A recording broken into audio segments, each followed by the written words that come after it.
ଭୁଲରେ ମଧ୍ୟ ଅକ୍ଷୟ ତୃତୀୟା ଦିନ ଏହି ସବୁ ଭୁଲଗୁଡ଼ିକ କରନ୍ତୁ ନାହିଁ, ନଚେତ୍ ଅନେକ ଜନ୍ମ ପର୍ଯ୍ୟନ୍ତ ଆପଣଙ୍କୁ ଦାରିଦ୍ର୍ୟତାର ସମ୍ମୁଖୀନ ହେବା ପାଇଁ ପଡ଼ିବ।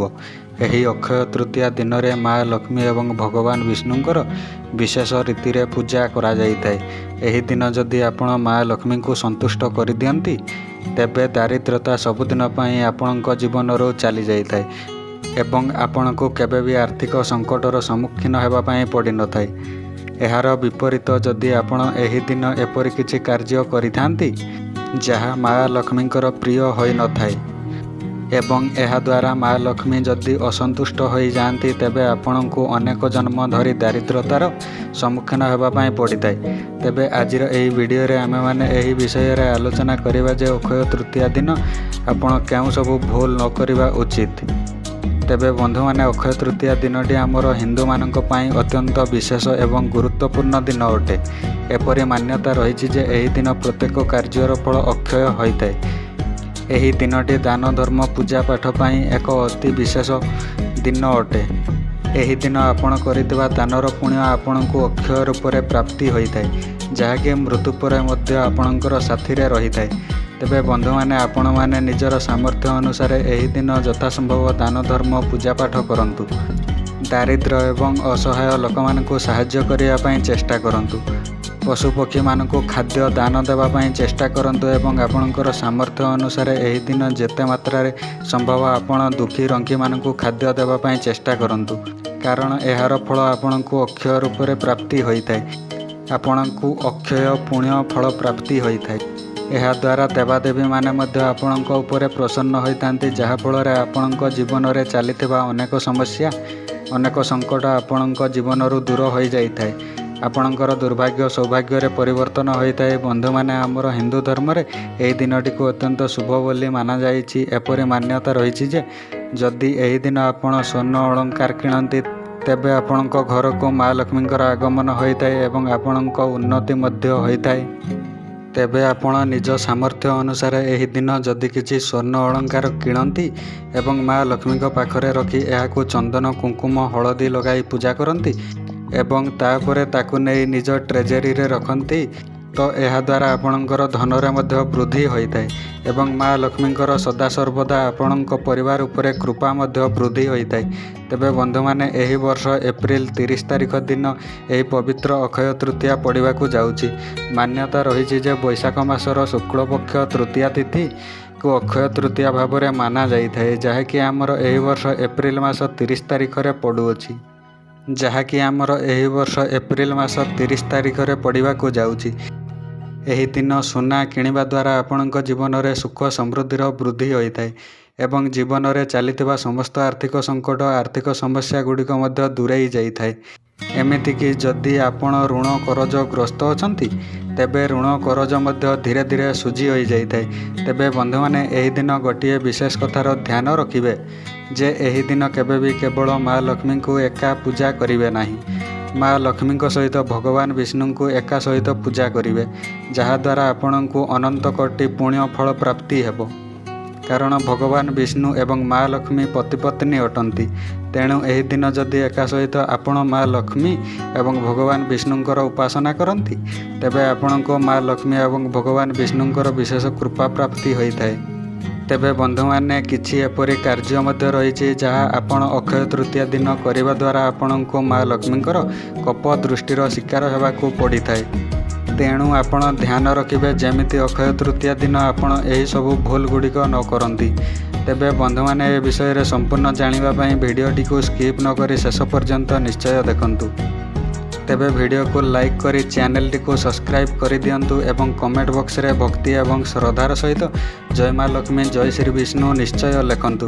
ତେବେ ପ୍ରଥମେ ଏହି ଦିନ ଆପଣ ଚେଷ୍ଟା କରିବେ ଯେମିତି ଆପଣଙ୍କ ପାଇଁ କାହା ମନରେ କଷ୍ଟ ନ ହୁଏ।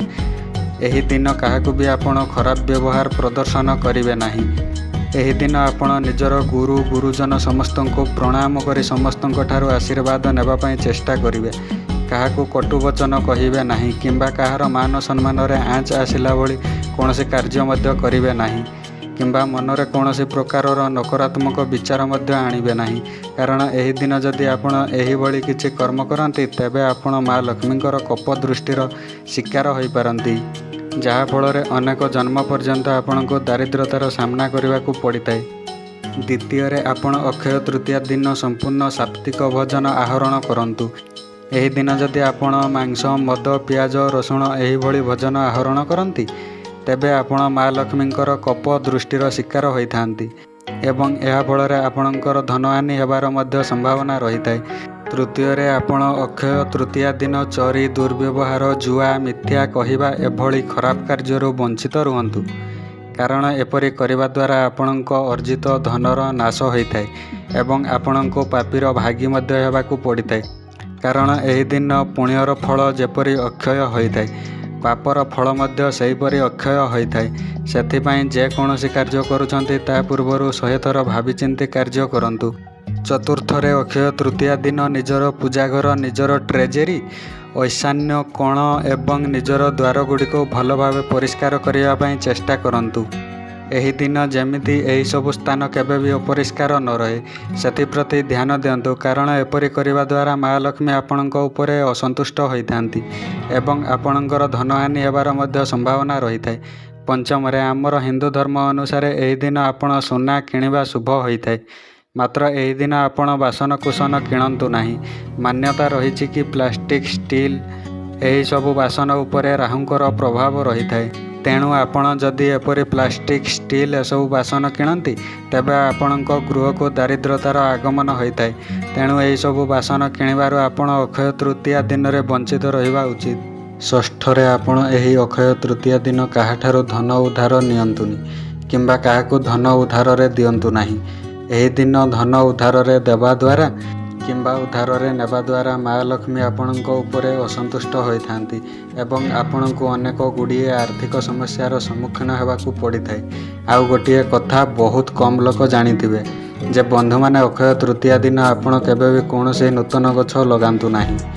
ଏହି ଦିନ ଗଛ ଲଗାଇବା ମଧ୍ୟ ଅଶୁଭ ହୋଇଥାଏ। ଏହା ବ୍ୟତୀତ ଆହୁରି ଅନ୍ୟ ଗୁଡ଼ିଏ ଜିନିଷ ଅଛି ଯେଉଁଥିରୁ ମଧ୍ୟ ଆପଣମାନେ ବଞ୍ଚିତ ରହିବା ଉଚିତ। ଅକ୍ଷୟ ତୃତୀୟା ଦିନ, ଅକ୍ଷୟ ତୃତୀୟାର ପବିତ୍ର ଦିନରେ ଆପଣ ଘରର କୌଣସି ବି ସ୍ଥାନ ଅନ୍ଧାର ରଖନ୍ତୁ ନାହିଁ।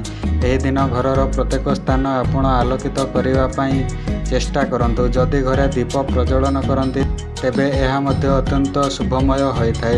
ଯଦି ଅକ୍ଷୟ ତୃତୀୟା ଦିନରେ ଆପଣ ଘରର କୌଣସି ବି ସ୍ଥାନ ଅନ୍ଧାର ରଖନ୍ତି, ତେବେ ଏହାଦ୍ୱାରା ମା ଲକ୍ଷ୍ମୀ ଆପଣଙ୍କ ଉପରେ ଅସନ୍ତୁଷ୍ଟ ହୋଇଥାନ୍ତି। ମାନ୍ୟତା ରହିଛି ଯେ ଅକ୍ଷୟ ତୃତୀୟା ଦିନ ଆପଣ ଯଦି ନିଜର ମୁଖ୍ୟ ଦ୍ୱାରରେ 2ଟି ଦୀପ, ମା ତୁଳସୀଙ୍କ ନିକଟରେ ଗୋଟିଏ ଦୀପ ଏବଂ ମା ଲକ୍ଷ୍ମୀଙ୍କ ନିକଟରେ ଗୋଟିଏ ଦୀପ ପ୍ରଜ୍ୱଳନ କରନ୍ତି, ତେବେ ଆପଣଙ୍କ ଜୀବନରେ ଚାଲିଥିବା ସମସ୍ତ ଆର୍ଥିକ ସମସ୍ୟା ଗୁଡ଼ିକ ଦୂର ହୋଇଯାଇଥାଏ।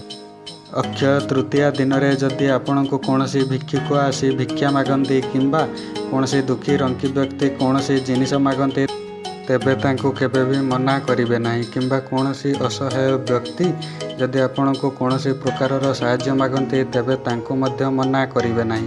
ଏପରି ଯଦି ଆପଣ ଦୁଃଖୀ ଦରିଦ୍ର ବ୍ୟକ୍ତିମାନଙ୍କୁ ଏହି ଦିନ ସାହାଯ୍ୟ କରନ୍ତି, ଦାନ ଧର୍ମ କରନ୍ତି, ତେବେ ଏହାଦ୍ୱାରା ଆପଣଙ୍କୁ ଅକ୍ଷୟ ପୁଣ୍ୟ ଫଳପ୍ରାପ୍ତି ହୋଇଥାଏ। ଯାହାଫଳରେ ଆପଣଙ୍କୁ ସମସ୍ତ ଦେବାଦେବୀଙ୍କର ବିଶେଷ କୃପା ପ୍ରାପ୍ତ ହୋଇଥାଏ ଏବଂ ସାରା ଜୀବନ ପାଇଁ ଏହା ଆପଣଙ୍କର କାର୍ଯ୍ୟରେ ଆସିଥାଏ। ଆପଣଙ୍କ ଜୀବନର ସମସ୍ତ ସମସ୍ୟା, ଦୁଃଖ, କଷ୍ଟ ଦୂର ହୋଇଯାଇଥାଏ। ଯଦି ଏହି ଦିନ ଆପଣଙ୍କୁ କେହି ସାହାଯ୍ୟ ମାଗୁଛି, ତେବେ ଆପଣ ନିଜକୁ ଭାଗ୍ୟବାନ ମନେ କରିବା ଉଚିତ। କାରଣ ଆପଣଙ୍କ ପାଇଁ ଏହା ପୁଣ୍ୟ ଅର୍ଜନ କରିବାର ଏକ ସୁବର୍ଣ୍ଣ ସୁଯୋଗ ଅଟେ। ତେବେ ବନ୍ଧୁମାନେ, ମୋର ଏହି ଭିଡ଼ିଓଟି ଯଦି ଆପଣମାନଙ୍କୁ ଭଲ ଲାଗିଥାଏ, ତେବେ ଭିଡ଼ିଓକୁ ଲାଇକ୍ କରି ଚ୍ୟାନେଲଟିକୁ ସବସ୍କ୍ରାଇବ୍ କରିଦିଅନ୍ତୁ ଏବଂ କମେଣ୍ଟ ବକ୍ସରେ ଭକ୍ତିର ସହିତ ଜୟ ଶ୍ରୀ ବିଷ୍ଣୁ, ଜୟ ମା ଲକ୍ଷ୍ମୀ ନିଶ୍ଚୟ ଲେଖିବେ ଓ ଭିଡ଼ିଓଟିକୁ ଅଧିକରୁ ଅଧିକ ମାତ୍ରାରେ ସେୟାର କରନ୍ତୁ। ଜୟ ଜଗନ୍ନାଥ।